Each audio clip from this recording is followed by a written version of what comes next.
Le spectacle commence comme une fête à laquelle sont invités tous les spectateurs et les spectatrices. Le groupe des personnages, cette bande d'amis, nous rend complices en fait de ce qui se trame, de cette fête surprise qui est organisée pour un 7e ami et qui doit rentrer après 1 an d'absence. Et effectivement, son retour cristallise des enjeux à la fois très intimes pour les différents personnages, parce que c'est le frère de l'une d'elles. Bon, je ne vais pas tout raconter, mais voilà, ça cristallise des enjeux très intimes.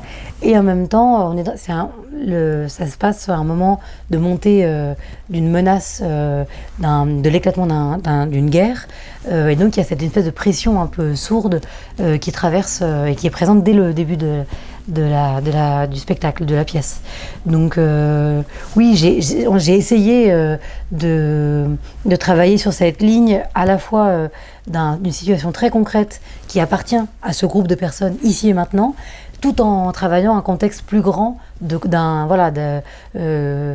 qu'est-ce qui pèse sur leurs épaules sans qu'ils l'aient choisi. Voilà,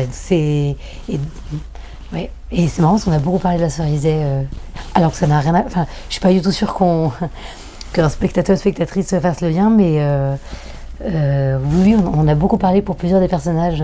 C'est dans aussi ce que cristallise à la vente de cette maison, puis d'un changement d'époque. C'est une pièce, la Cerizay, qui est tellement à la croisée, et d'un événement très intime se jouent des destins, des choix de vie qui vont avoir assez radicaux quoi, pour chacun des personnages.